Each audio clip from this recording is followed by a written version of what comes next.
नमस्कार। मेरे YouTube channel में आपका स्वागत है। मैं शालिनी सिंह आज बहुत दिनों के बाद आपके सामने साक्षात्कार विषय के संबंध में चर्चा के लिए आए हैं। तो साक्षात्कार क्या होता है? इंटरव्यू के बारे में हम सब ने बहुत अच्छी तरह से सुना हुआ है। इंटरव्यू में आमने सामने बैठकर कुछ प्रश्नों को पूछा जाता है, जिसमें एक साक्षात्कारकर्ता होता है और दूसरा जिसका साक्षात्कार लिया जाता है। तो साक्षात्कारकर्ता कुछ प्रश्नों को पूछता है और जो साक्षात्कार देने वाला होता है वो उनके उत्तर को देता है। तो इंटरव्यू या साक्षात्कार की एक परिभाषा डेजन ने दी है। उन्होंने कहा है, साक्षात्कार आमने सामने किया गया एक संवादोचित आदान प्रदान है, जहां एक व्यक्ति दूसरे व्यक्ति से कुछ सूचनाएं प्राप्त करता है। An interview is any face-to-face conversational exchange where one person elicits information from another. तो इसमें क्या है? साक्षात्कार करता है और साक्षात्कार देने वाला दूसरा व्यक्ति है। तो साक्षात्कारकर्ता कुछ प्रश्न पूछता है और साक्षात्कार देने वाला उसके उत्तर को देता है। तो साक्षात्कार कैसी प्रक्रिया है? एक फेस टू फेस कन्वर्सेशन होता है। साक्षात्कार एक आमने सामने की परिस्थिति होती है जिसमें प्रश्नों के उत्तर दिए जाते हैं। साक्षात्कार में प्रश्न पूछे जाते हैं, शाब्दिक रूप से प्रश्न पूछे जाते हैं और उनके उत्तर भी शाब्दिक रूप से ही दिए जाते हैं। साक्षात्कार में साक्षात्कारकर्ता द्वारा, न कि प्रत्यार्थी द्वारा सूचनाओं को रिकॉर्ड किया जाता है। जो साक्षात्कारकर्ता होता है, जो साक्षात्कार ले रहा है, वही उन सूचनाओं को रिकॉर्ड करता है जिसको दूसरा व्यक्ति दे रहा होता है। साक्षात्कारकर्ता तथा साक्षात्कार देने वाले व्यक्ति के बीच का संबंध विशिष्ट ढंग से संरचित होता है। इसमें क्या है कि दोनों के बीच में एक अच्छा संबंध होता है, जिससे कि जो साक्षात्कार देने वाला व्यक्ति है वो बिना किसी भय के जो भी प्रश्न पूछे जाते हैं उनके उत्तरों को देता है। साक्षात्कार के प्रारूप में काफ़ी लचीलापन होता है, क्योंकि साक्षात्कार में कई बार ऐसा होता है कि प्रश्नों का जो एक क्रम होता है वो साक्षात्कारकर्ता अपने अकॉर्डिंग उनको चेंज भी कर सकता है, इसलिए इसमें थोड़ी फ्लेक्सिबिलिटी भी रहती है। अब ये साक्षात्कार कितने प्रकार का होता है?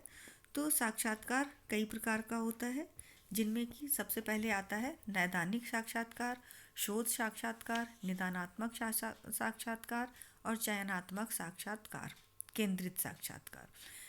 नैदानिक साक्षात्कार क्या होता है? नैदानिक में क्या होता है, इसे इन डेप्थ इंटरव्यू भी कहा जाता है, क्लिनिकल इंटरव्यू। इसमें क्या होता है कि किसी भी जो साक्षात्कार किए जाने वाले व्यक्ति की अंतर्निहित भावनाओं, प्रेरणाओं एवं संघर्षों के अध्ययन में ज़्यादा रुचि दिखाई जाती है। इसमें साक्षात्कारकर्ता को पहले से पता होता है कि जो व्यक्ति है वो किन भावनाओं से या किन संघर्षों के बारे में बातचीत करनी है, उन्हीं के संबंध में वो उनका साक्षात्कार करता है और उनको उस तरह का उपयुक्त जो उपचार होता है उसको तैयार किया जाता है। तो ये उपचार से संबंधित नैदानिक साक्षात्कार होता है। दूसरा है शोध साक्षात्कार। इसमें रिसर्च इंटरव्यू, इसमें साक्षात्कारकर्ता किसी भी प्रकार का शोध करता है और उस शोध से संबंधित जो उसका शोध का विषय होता है या शोध की समस्या होती है उससे संबंधित प्रश्नों को व्यक्तियों से पूछता है या उस व्यक्ति से पूछता है। इसको हम शोध साक्षात्कार कहते हैं। निदानात्मक साक्षात्कार, इस प्रकार के इंटरव्यू में डायग्नोस्टिक इंटरव्यू इसे कहते हैं। इस प्रकार के इंटरव्यू में ये कुछ क्लिनिकल इंटरव्यू से ही की तरह ही होता है। इसमें भी किसी चीज़ की किसी का निदान ढूंढा जाता है कि कोई व्यक्ति या कोई जो जिसका साक्षात्कार लेना है वो किसी प्रकार का उसे कोई मनोवैज्ञानिक रोग तो नहीं है, और उस रोग के निदान के लिए उससे प्रश्न पूछे जाते हैं। अगला है हमारा चयनात्मक साक्षात्कार, सिलेक्शन इंटरव्यू। ये जॉब सेक्टर से रिलेटेड होता है। जब किसी जॉब के लिए कुछ अभ्यर्थियों का चयन करना होता है तो इस तरह के साक्षात्कार के द्वारा उनका चयन किया जाता है। और अगला है हमारा केंद्रित साक्षात्कार, फोकस्ड इंटरव्यू। इसमें क्या होता है, इसमें जो व्यक्ति होता है वो किसी घटना का साक्षी होता है या किसी मूवी वगैरह जो उसने खुद अपनी आंखों से देखी है उसको फोकस करके उसके बारे में प्रश्न पूछे जाते हैं, तब हम इसको केंद्रित साक्षात्कार कहते हैं। इस प्रकार से साक्षात्कार को दो और प्रकारों में बांटा गया है, जो कि उसकी रचना के आधार पर उनको विभाजित किया गया है। इसमें दो तरह के हैं, संरक्षित साक्षात्कार स्ट्रक्चर्ड इंटरव्यू एवं असंरक्षित साक्षात्कार अनस्ट्रक्चर्ड इंटरव्यू। तो जो संरक्षित साक्षात्कार होता है वो पूरी तरह से उसकी प्लानिंग की हुई होती है पहले से, और उसमें कोई भी फेरबदल नहीं होता है। संरक्षित साक्षात्कार में क्या होता है, पहले से उन प्रश्नों का निर्धारण और एक क्रम बना लिया जाता है। मतलब हमने कुछ प्रश्न को सेलेक्ट कर लिया, अब उन प्रश्नों को एक क्रम में अरेंज कर लिया।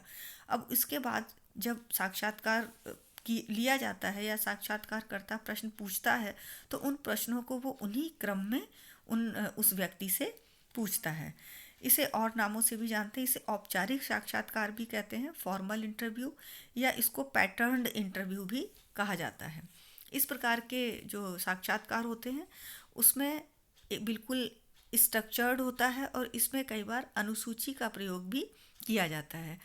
पूछने का एक क्रम होता है, और स्कोरिंग मेथड भी इसकी पहले से निश्चित होती है कि हमने जो प्रश्न पूछे हैं उनको हमें कैसे स्कोरिंग करनी है, वो सब पहले से ही तय कर लिया जाता है। और दूसरा है इसका असंरक्षित साक्षात्कार। ये जो साक्षात्कार होता है इसमें कुछ भी पूर्व निर्धारित नहीं होता है, और ना ही कोई एक डेफिनिट ऑर्डर होता है जिसमें कि प्रश्नों को पूछना होता है। इसमें साक्षात्कारकर्ता किसी भी क्रम में अब प्रश्नों को पूछ सकता है और उन प्रश्नों में फेरबदल भी कर सकता है। इसमें फ्लेक्सिबिलिटी रहती है, और इसमें जो साक्षात्कारकर्ता होता है वो किसी भी समस्या से संबंधित प्रश्नों को निकलवाने के लिए उसी समय पर भी नए प्रश्नों को बना सकता है, और इस तरह से इसमें किसी भी तरह की कोई पहले से प्लानिंग नहीं की जाती है। तो इस प्रकार हमने ये साक्षात्कार के प्रकारों को देखा।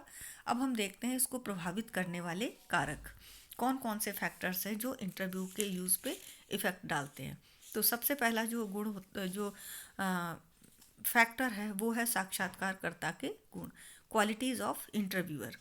इसमें क्या है, इसमें जो साक्षात्कार करता है उसमें कौन कौन से गुण हैं, तो इसको हम दो तरह के गुण बोल सकते हैं। एक उसके सब्जेक्टिव क्वालिटी और दूसरी उसकी ऑब्जेक्टिव क्वालिटी, जिसमें कि एक साक्षात्कारकर्ता कोई व्यक्ति होता है जो उत्तर में से प्रश्नों को निकाल के पूछ सकता है और बहुत ही इन डेप्थ इंटरव्यू को ले सकता है। इसके लिए उसमें जिज्ञासा होनी चाहिए, उसमें समन्वय होना चाहिए, और सोशल स्किल का होना बहुत ज़रूरी है। इसी प्रकार से जो दूसरा फैक्टर है जो साक्षात्कार को प्रभावित करता है वो होता है क्वालिटीज़ ऑफ इंटरव्यूई, प्रत्यर्थी के गुण। प्रत्यर्थी के गुण में क्या कहा जाता है, क्योंकि ये जो साक्षात्कार होता है प्रत्यर्थी और साक्षात्कारकर्ता इन दोनों के बीच का कन्वर्सेशन होता है, तो इसमें साक्षात्कार की जो भी प्रभावशीलता होती है वो साक्षात्कारकर्ता के गुणों के साथ साथ प्रत्यर्थी के गुणों पर भी निर्भर करती है। प्रत्यर्थी कई बार ऐसा होता है उसकी बोलने की क्षमता उतनी अच्छी नहीं होती है, या फिर वो अपने बातों को ठीक से एक्सप्रेस नहीं कर पाता है, तो वहाँ पे जो साक्षात्कार होता है वो पूरी तरह से सक्सेसफुल नहीं हो पाता है। इसलिए जो व्यक्ति अच्छी तरह से बातचीत कर लेता है, जिसकी कम्युनिकेशन स्किल जिसके अंदर अच्छी होती है, वो अपने विचारों और भावों को बहुत अच्छी तरह से वहाँ पे अभिव्यक्त कर सकता है। इस प्रकार ये दोनों फैक्टर्स थे। इसके अलावा एक और फैक्टर है अध्ययन की जाने वाली समस्या का स्वरूप।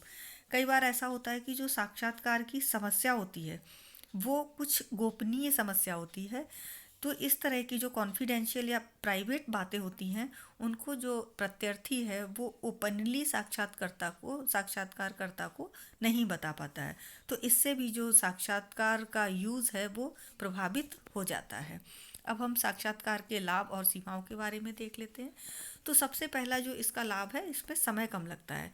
जैसे प्रश्नावली अगर हम भरवाएंगे तो क्या है कि उसमें समय थोड़ा ज़्यादा लगता है, जो व्यक्ति है वो उसमें सोच कर लिखता है, या ऐसा होता है कि उसने आधी पहले भर दी और आधी प्रश्नावली भरने के लिए वो बाद का टाइम निकालता है।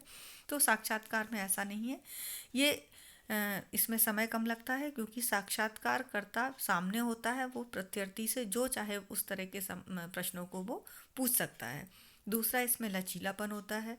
अगर प्रश्नावली से हम इसको कंपेयर करें तो प्रश्नावली में जो प्रश्न पूछे गए हैं उन्हीं के उत्तर प्रत्यर्थी को देने होते हैं, लेकिन साक्षात्कारकर्ता में कई बार साक्षात्कार में साक्षात्कारकर्ता कई बार प्रश्नों को बदल भी देता है और दूसरे तरह के प्रश्न भी वो परिस्थितियों को देखते हुए पूछ सकता है।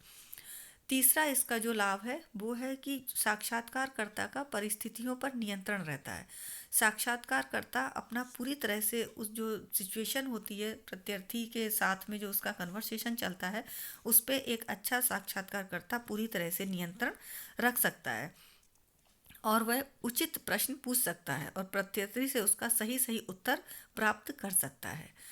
फोर्थ इसका जो लाभ है वो है अशाब्दिक संकेत व भाव भंगिमा का अवलोकन। इसमें प्रत्यर्थी साक्षात्कारकर्ता के सामने रहता है तो क्या होता है कि साक्षात्कारकर्ता प्रत्यर्थी कुछ तो वो बोल के प्रश्नों के उत्तर दे रहा है, उनको तो वो रिकॉर्ड कर ही रहा है, साथ साथ में उन उत्तरों को देते समय उस जो प्रत्यर्थी है वो किस तरह के भाव भंगिमाएँ दिखा रहा है, किस तरह के प्रश्नों में वो किस तरह के एक्सप्रेशंस दे रहा है, इसका अवलोकन भी एक अच्छा साक्षात्कारकर्ता कर सकता है।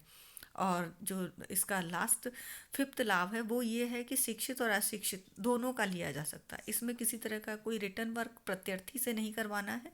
जो भी प्रश्न पूछने हैं वो सीधे ओरली पूछे जाते हैं, तो इसमें शिक्षित और अशिक्षित दोनों ही व्यक्तियों का साक्षात्कार इजीली लिया जा सकता है। अब इसकी कुछ सीमाएं भी हैं, उन सीमाओं को डिस्कस कर लेते हैं। सबसे पहला तो ये है कि शाब्दिक अनुक्रिया की वैधता पे संदेह। जो साक्षात्कारकर्ता प्रत्यर्थी से जो प्रश्न पूछ रहा है उसके वो जवाब दे रहा है, अब वो जो प्रश्न के उत्तर दे रहा है वो उत्तर कितने सही हैं इसकी जानकारी कई बार साक्षात्कारकर्ता नहीं लगा पाता है। इस तरह से जो इसकी वैधता होती है उसको थोड़ा सा कम लिया जाता है, क्योंकि प्रत्यर्थी कई बार अपनी वास्तविक ज़िंदगी के कुछ जो उत्तर होते हैं उनको देना ठीक नहीं समझता है। और सेकंड आत्मनिष्ठता, ये भी एक बहुत बड़ी लिमिटेशन है साक्षात्कार की, क्योंकि इसमें क्या होता है कि जो साक्षात्कारकर्ता होता है वो कहीं ना कहीं अपनी कुछ पूर्व निश्चित धारणाओं, आशाओं और पूर्व कल्पनाओं को लेकर साक्षात्कार पूछता है। तो यहाँ पर कई बार वो उसके जो प्रत्यर्थी होता है उसके उत्तरों को अपनी तरह से, मतलब उसके जो अनुमान होते हैं उनका कहीं ना कहीं उस पर इफेक्ट पड़ जाता है, तो जिससे इसकी जो रिलायबिलिटी होती है वो कम हो जाती है। थर्ड है इसका रिकॉर्डिंग में समस्या आती है।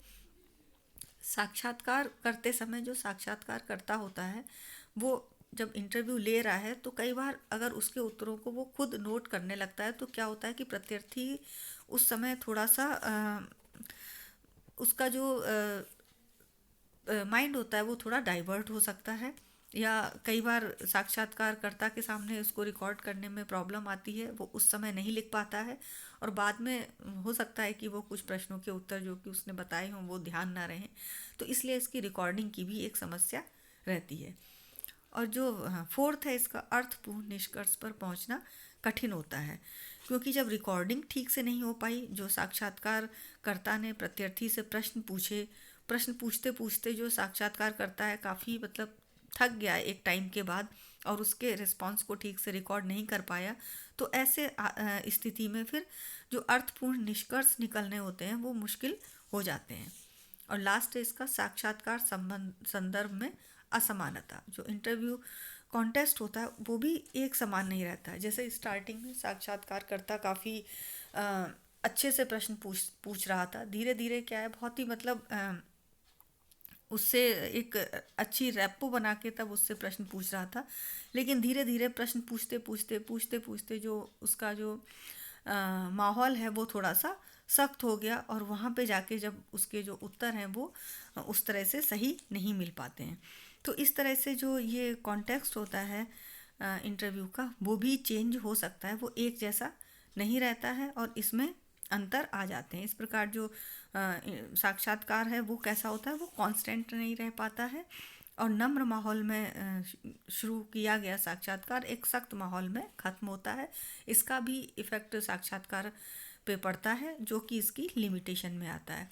तो इस प्रकार हमने साक्षात्कार के बारे में डिस्कस किया, उसके प्रकार के बारे में डिस्कस किया, उसकी क्या क्या लाभ हैं, उसकी सीमाएं क्या क्या हैं, ये सब हमने इसमें जाना। तो अगर आपको ये वीडियो पसंद आया हो तो प्लीज़ इसको लाइक और शेयर ज़रूर करें और चैनल को सब्सक्राइब करना ना भूलें। Thank you so much.